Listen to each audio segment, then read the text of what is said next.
Nobel Prize in Physiology or Medicine jointly. October মাসের অন্যতম বিশেষত্ব নোবেল পুরস্কার। প্রথা অনুযায়ী প্রতি বছর অক্টোবর মাসের প্রথম সোমবার শুরু হয় নোবেল বিজয়ীদের নাম ঘোষণা। সেই হিসেবে গত 7 অক্টোবর চিকিৎসা বিজ্ঞানে নোবেল বিজয়ীদের নাম ঘোষণা করা হয়েছে। এবছর যৌথভাবে নোবেল পুরস্কার পেয়েছেন ভিক্টর অ্যামব্রোজ ও গ্যারি রুফকুন। মাইক্রো আরএনএ আবিষ্কার ও পোস্ট ট্রান্সক্রিপশনাল জিন নিয়ন্ত্রণে ভূমিকার জন্য এবছর তারা নোবেল পুরস্কার পেলেন। এবার শুরুতেই আসি নোবেল পুরস্কার প্রথা কিভাবে চালু হলো।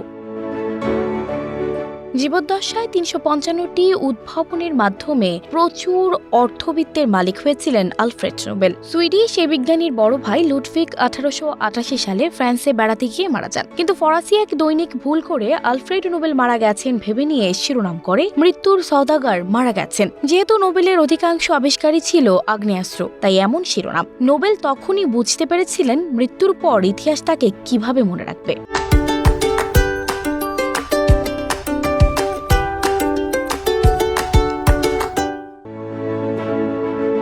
আর এই জীবদ্দশায় করে যাওয়া অনেকগুলো উইলের মধ্যে শেষ উইল নোবেল উল্লেখ করে গেছেন যে তার সব সম্পদ পুরস্কার হিসেবে দেয়া হবে যারা পদার্থ, রসায়ন, চিকিৎসা, শান্তি ও সাহিত্যে মানবতার স্বার্থে কাজ করবেন। এজন্য নোবেল তার মোট সম্পদের 94% উইল করে যান, যা এখন নোবেল পুরস্কার হিসেবে স্বীকৃত। 1901 সালে পুরস্কারটি চালু হওয়ার পর থেকে গত বছর পর্যন্ত 23টি প্রতিষ্ঠান ও 881 জন ব্যক্তি জিতেছেন ভীষণ সম্মানজনক এই পুরস্কার।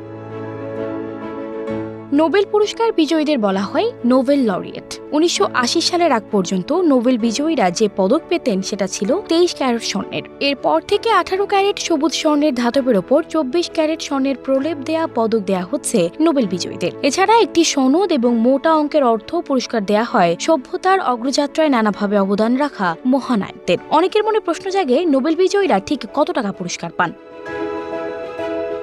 গত বছর নোবেল বিজয়ীদের নগদ অর্থের পরিমাণ ছিল $9,30,000। বাংলাদেশি মুদ্রায় অঙ্কটা প্রায় 8 কোটি টাকা। নোবেল ফাউন্ডেশনের পক্ষ থেকে বলা হয়েছে এবছর নগদ অর্থের পরিমাণ হবে $11 লাখ, মানে 9 কোটি টাকার কিছু বেশি। গত 14 সেপ্টেম্বর সুইডেনের স্টকহোমে নগদ অর্থ পুরস্কার বাড়ানোর সিদ্ধান্ত নেয় নোবেল ফাউন্ডেশন। টাকার চেয়ে সম্মান অবশ্যই বড়, কিন্তু নোবেল এমনই এক পুরস্কার যেখানে টাকার অঙ্কটাও হেলাফেলা করার সুযোগ নেই। যদিও অনেক নোবেল বিজয়ী তাদের পুরস্কার জয়ের টাকা দাতব্য কাজে দান করে দেন।